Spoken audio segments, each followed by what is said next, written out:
Hey guys, it's Karina with Karina Loves to Plan. Welcome back to my channel. So I have two, little packages here. The first is my first ever order from Van Ness, and I've got 10 ink samples in here. And this is something that I purchased over the weekend from my local Stylus fine pens shop. So I'm going to be swatching all of these for you right now. Let's get started.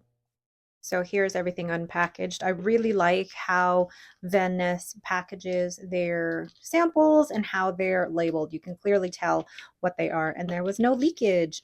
Yay! So how I will be doing the swatches is I will be doing them in my A6 Hobonichi notebook.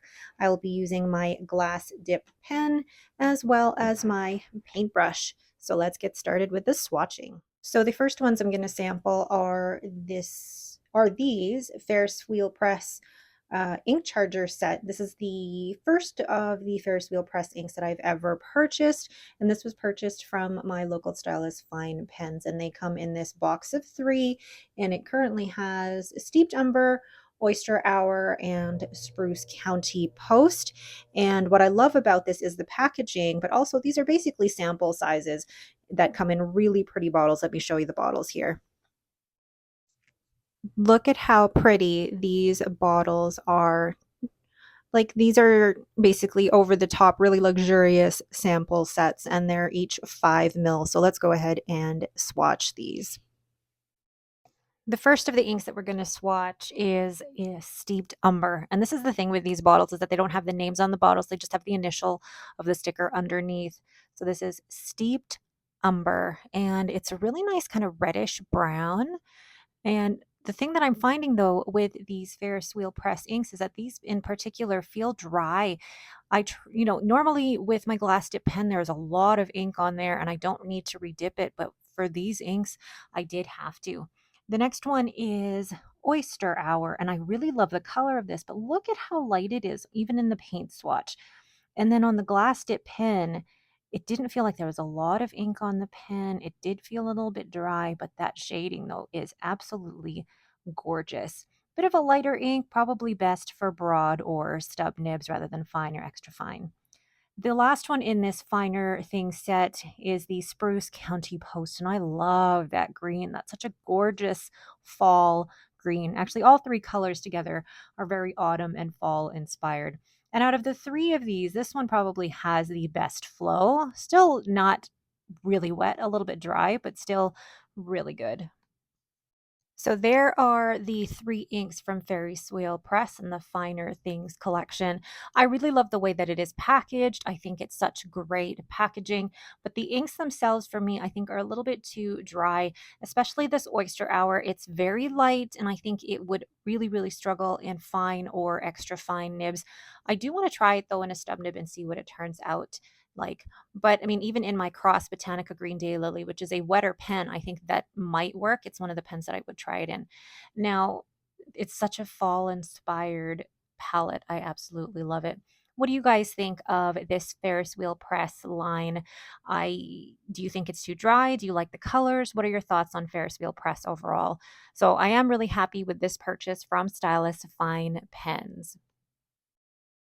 Next, I'm going to just organize. So I do have 5 inks here from Ferris Wheel Press, and I'm going to go ahead and do those ones first. Which ones am I doing first? I think I'm going to do the Ferris Wheel Press ones first. And the first one here is a very bright and punchy one. Yes, it is buttered popcorn.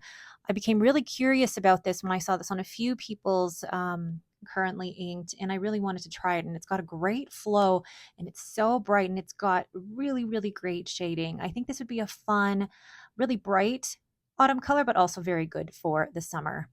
The next one that I have here is a shimmer ink, and this is Blue Barrel Tonic. Look at how that blue goes on. This is a periwinkle blue with a rose gold shimmer, and it is stunning. Absolutely love this. And I love the way that it writes. I think this would be such a great color for winter, going into spring. I want to use this in a stub nib. And then the next one is another shimmer ink. This one is Blushing Mushroom. I don't remember what collection this is from. Maybe it's the Fairy Tales, but I don't know. But this is Blushing Mushroom. It's that purple undertone with the rose gold shimmer. How stunning is that? Just stunning. Absolutely stunning. The two looked very, very similar together, but Blushing Mushroom is purple with the shimmer, and then Blue Barrel Tonic is blue with the shimmer. The next one is Stroke of Midnight. I love how pigmented and dark that blue is with, I believe it's gold shimmer that comes out.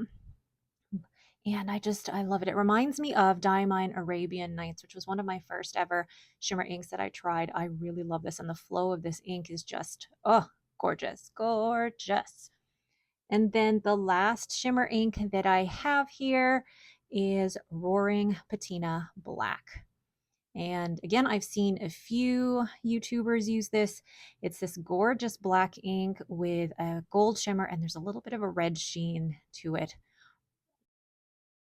I never thought I'd get back into the shimmer inks, but I absolutely, absolutely love them.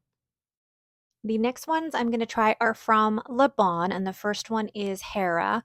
And I love that these inks are named after the Greek gods and goddesses. I am all into Greek mythology, but look at how dark green Hera is. And it's like a dark teal green. I absolutely love this color. And the flow of these inks, the LABAN inks, are absolutely fantastic. I'm excited because or not even a sneak peek, but kind of spoiler alert, I am inking that in October.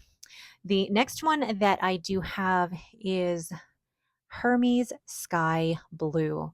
Look at how beautiful and bright that is, and I apologize for the glare from my ring light, but it's such a gorgeous blue, and the shading on this is phenomenal. And again, the ink flow is beautiful. I can't fault the LABAN inks at all for their ink flow. Absolutely gorgeous and so easy to use. And then I have Zeus Purple.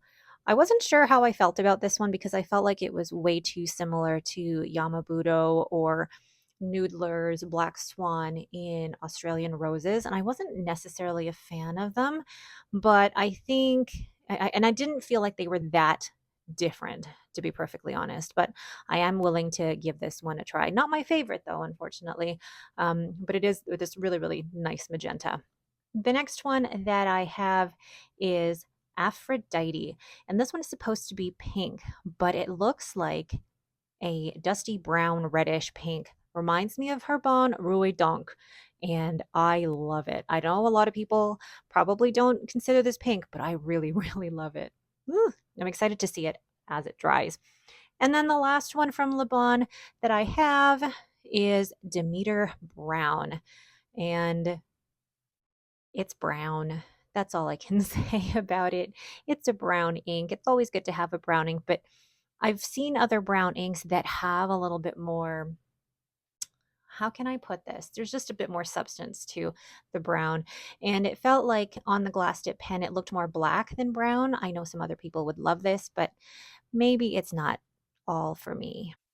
All right, so now that those have had some chance to dry, well, this side is still drying. I really hate that I got a little bit there on the sky blue, but look at just these inks. First of all, these Ferris wheel press, the second set that I had, like look at the shimmer.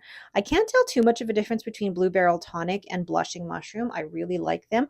Now, I did a sample as well on Rhodia paper for those two, and I now can see the difference. Blue Barrel Tonic actually looks more blue, whereas Blushing Mushroom looks more purple, but they both got that beautiful rose gold shimmer. So, so pretty. And then the Stroke of Midnight has kind of like a silver, I cannot speak, silver shimmer with the dark blue and a little bit of red sheen in there. And then the Roaring Patina Black has the black with the gold shimmer, and then I feel like there's a little bit of red sheen as well. It's so complex. These are so different from the fine writing collection, that charger, those three inks that I got in the charger set. So those are so, so different from this. Worlds apart. I love all of the shimmer inks, and Buttered Popcorn is a really interesting one too. And then with the LABAN inks, they are still drying, so it's really hard to see, but I do love LABAN Hera. The dark green is gorgeous. That sky blue reminds me of Amairo from Pilot Iroshizuku. And this one reminds me of Yamabudo a little bit. And then this one reminds me a little bit of Rouet Donk from Herbon. And then brown is brown. I hate saying that, but yes, it's more like a dark brown. What are your thoughts on all of these inks? My favorite really has to be, I think I really like Aphrodite. I really like Hera, but I also love all of these shimmers. Oh, so, so nice. So nice. Let me know what your favorites are in the comments down below. Thank you guys so much for watching my latest ink haul. It's always so much fun to be able to swatch inks and share them with you. I really hate, oh, it's bugging me, that little tiny spot there. I don't know what I'm going to do to get that out, but I'll figure it out. But I love swatching inks, one of my favorite things. All right, but that is it for me. Thank you guys so much for watching my first ever order from VanessPens, as well as a purchase from my local Stylus Flying Pens. Thanks again for watching, and have yourselves a great day.